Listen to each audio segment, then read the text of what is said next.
शिखा ने मुंबई के कॉलेज से अपनी पढ़ाई खत्म करी और प्लेसमेंट्स हुए तो उसे मुंबई में ही बहुत ही अच्छी नौकरी भी मिली। ऑफिस के ठीक सामने वाली बिल्डिंग जो थी वो हॉन्टेड बिल्डिंग के नाम से जानी जाती थी। बिल्डिंग कोई बहुत पुरानी नहीं थी, बस कभी पूरी नहीं बन पाई। हर कोई एक ही बात कहता था उस बिल्डिंग के बारे में कि वहां अकेले जाने वाला कभी अकेला वापस नहीं आता, और कई लोग तो वापस ही नहीं आए।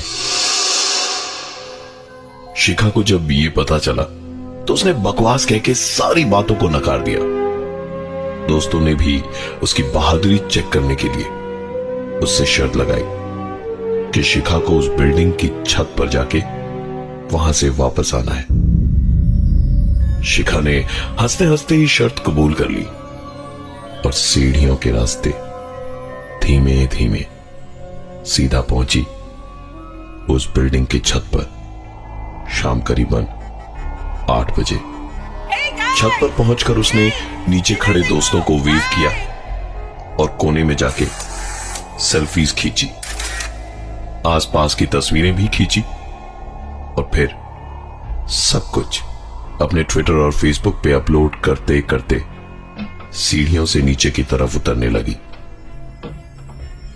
जब फर्स्ट फ्लोर पे पहुंची तो देखा सीढ़ियों के पास एक बच्चा घुटनों में अपने मुंह को छुपाए बैठे रो रहा था। शिखा उसके पास गई और उससे पूछा, क्या हुआ? तुम रो क्यों रहे हो? बच्चे ने सर उठा के उसे देखा तक नहीं और बस रोता ही रहा। शिखा की सारी कोशिशें जब बेकार हो गई तो वो सीढ़ियों से वापस नीचे उतरने लगी। अगले माले पर उसने जो देखा उसके बाद यहां वापस आने का कभी सवाल ही नहीं उठता था। अगले माले पे भी वही बच्चा बैठा रो रहा था। इस बार शिखा रुकी नहीं, उसे समझ आ गया था कि ये सब क्या है और लोग इस बिल्डिंग को हॉन्टेड क्यों कहते हैं। शिखा ने तुरंत बिल्डिंग से बाहर दौड़ लगाई और पीछे सुनाई दी बस उस बच्चे के हंसने की आवाज।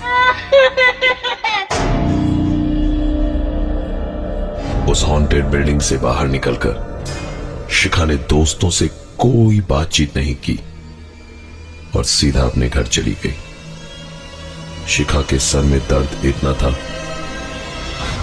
कि उसने बाम लगाई और अपनी ही मुट्ठी से सर पे मार मार के सर दर्द भगाने की कोशिश करने लगी। झटका उसे तब लगा जब उसने अपने सर पे मारना बंद किया, क्योंकि जिस घर में शिखा अकेली रहती थी उस घर में किसी और का हाथ उसके सर पे अपनी मुट्ठी से मार रहा था। शिखा की उसके दोस्तों से शर्त लगी थी तो अपनी ऑफिस के सामने वाली हॉन्टेड बिल्डिंग में गई और उसी बिल्डिंग से वापस नीचे उतरते वक्त उसे एक बच्चा दिखा जो घुटनों में अपना सर छिपाए रो रहा था। और वही बच्चा उसे दोबारा और एक माले पर रोता हुआ दिखाई दिया तो शिखा समझ गई थी कि आखिरकार ये क्या था। शिखा भागते दौड़ते घर आई तो घर पे भी एक अजीब से हादसे से वो चौंक के उठी। कमरे में अंधेरा था। कमरे का दरवाजा जो हॉल से जुड़ा हुआ था वो खुला पड़ा था। शिखा ने उस बिल्डिंग के बच्चे को अपने कमरे के दरवाजे के ठीक सामने खड़ा देखा और इस बार शिखा चीख पड़ी, कौन हो तुम? क्यों मेरे पीछे पड़े हो? क्या बिगाड़ा है मैंने तुम्हारा? शिखा के चिल्लाते के साथ ही वो बच्चा अंधेरे में कहीं गायब हो गया। शिखा की चीख के बाद पूरे कमरे में सन्नाटा था और सुनाई दे रही थी तो बस घड़ी की टिक टिक टिक टिक की आवाज, और वो भी इतनी जोर से कि मानो वो आवाज भी शोर मचा रही हो। शिखा ने गुस्से से कहे, या डर से घड़ी की बैटरी निकाल दी। पर आश्चर्य की बात यह है कि उसके बावजूद वो आवाज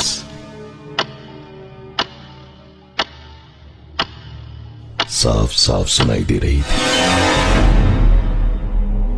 शिखा दौड़ते हुए दूसरे कमरे में गई और तुरंत अपने बॉयफ्रेंड वैभव को फोन किया और उसे रोते रोते पूरी बात बताई। वैभव वैसे तो इन सब चीजों को मानता नहीं था, लेकिन शिखा की फिक्र में भागा भागा आया और शिखा का डर मिटाने के लिए उसने पूरे घर में घूम के हंसते हंसते ही कहा, अरे भूत साहब, थैंक यू हो आपका।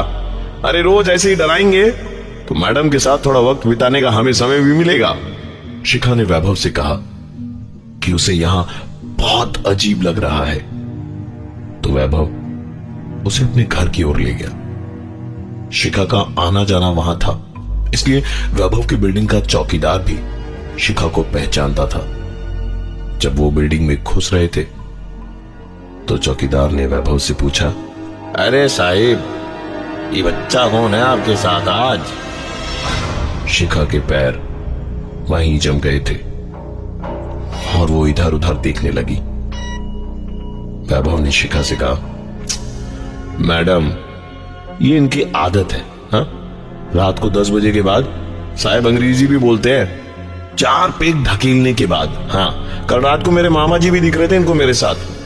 तुम डरो मत, चलो मेरे साथ आराम से। शिखा लिफ्ट में तो चली गई, पर बहुत डरी हुई थी। पर चुप वो सिर्फ इसलिए थी क्योंकि वैभव था उसके साथ में। 6th फ्लोर पहुंचने के बाद दोनों ने लिफ्ट से निकलकर लिफ्ट का दरवाजा बंद किया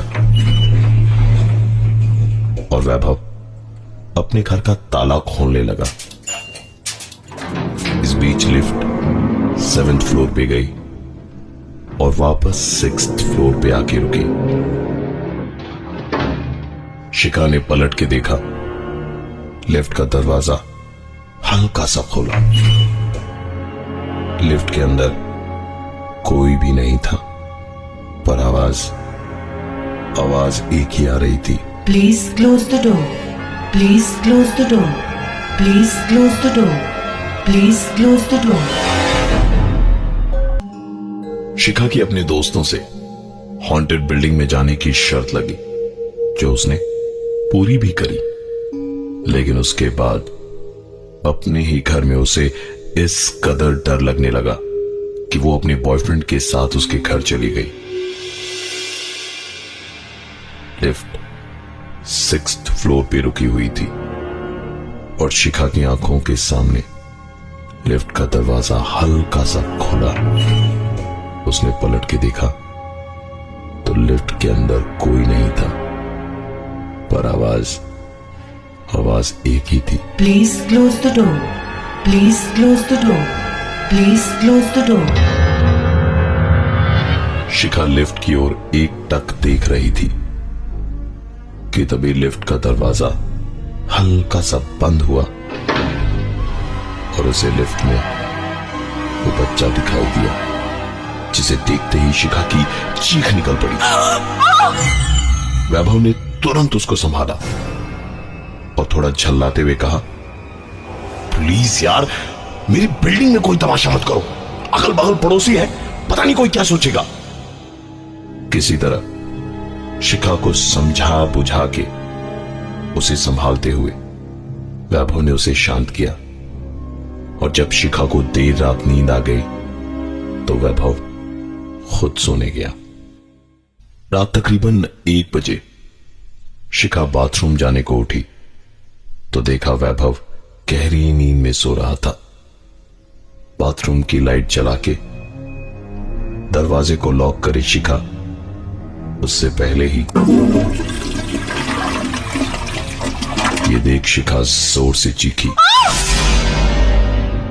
वैभव भागते हुए बाथरूम में आया और दांत भींच के बोला, अकड़ डरपोक हो, तुम मान क्यों नहीं लेती तुम? पता नहीं शर्त लगा के क्या देख लिया तुमने जो बार बार चीखे जा रही हो। अब एक बार भी चीखी और पड़ोसी ने हंगामा किया ना तो रात को सड़क पे सोना पड़ेगा, समझी? और ये तुम्हारा जो भूत है वो सिर्फ तुम्ही को क्यों दिखाई दे रहा है? हाँ, मुझे क्यों नहीं दिखाई देता वो? शिखा चुपचाप छोटा सा मुंह लिए रोते रोते वैभव से कहने लगी, मुझे प्यास लगी है। उसकी हिम्मत बढ़ाने के लिए वैभव ने कहा, शिखा, डरने की कोई बात नहीं है, मैं कमरे में ही हूं, आप खुद जाओ और फ्रिज से पानी लेकर आओ। शिखा ने कमरे से बाहर कदम रखा और हॉल में जाकर पानी लेने के लिए जैसे ही फ्रिज का दरवाजा खोला तो वो बच्चा फ्रिज में बैठा मुस्कुरा रहा था। शिखा इस बार चीखी नहीं, बल्कि उसने फ्रिज का दरवाजा जोर से बंद किया और कमरे की ओर भागी जहां वो और वैभव सो रहे थे। उसने तुरंत कमरे का दरवाजा बंद किया।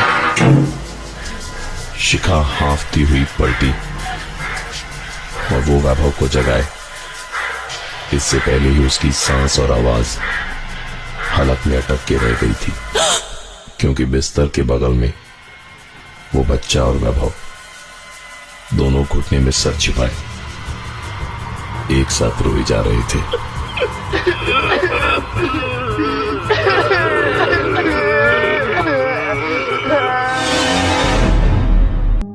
शिखा दौड़कर नीचे गई और बिल्डिंग के चौकीदार को अपने साथ लेकर आई, पर उनके आने के बाद ना ही वैभव वहां दिखाई दिया और ना ही वो बच्चा। शिखा पागलों की तरह उन्हें घर के कोने कोने में खोजती रही। बालकनी में गई तो उसकी नजर अपनी ऑफिस के बगल वाली बिल्डिंग पर गई जो हॉन्टेड बिल्डिंग के नाम से फेमस थी। शिखा को अंधेरे में वहां छत पर खड़ा कोई दिखाई दे रहा था और तभी शिखा का फोन भी बजा। फोन वैभव का था। उठाया तो वैभव लाइन पे जोर जोर से हंसे जा रहा था और बोला, बहुत बहादुर बनती हो और एक प्रैंक भी नहीं समझ पाई, ऊपर से डर तो इतना गई वो अलग। शिखा को कुछ समझ नहीं आया और उसने चिल्लाते हुए कहा, तुम्हें लगता है यहाँ कोई प्रैंक हो रहा है? अगर लग रहा है तो ये बताओ कि वो बच्चा कौन था जो दूसरे माले से नीचे मुझसे पहले पहुंच गया? फिर वही बच्चा मेरे कमरे के बाहर कैसे खड़ा था?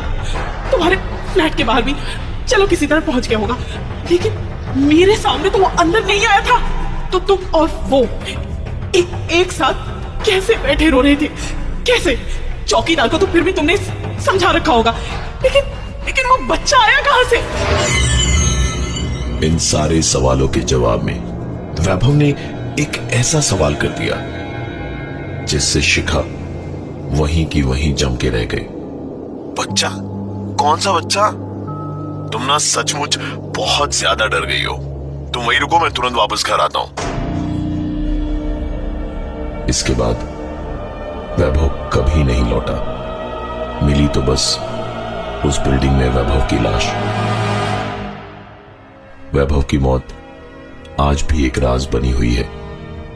उस दिन के बाद से शिखा को हमेशा वो बच्चा कहीं ना कहीं दिखाई देता है और चाहकर भी शिखा किसी से मदद नहीं ले सकती, क्योंकि जब जब उसने किसी से मदद मांगी उस इंसान के साथ शिखा को वही बच्चा दिखाई दिया और उसके बाद उस इंसान के साथ कोई ना कोई हादसा जरूर हुआ।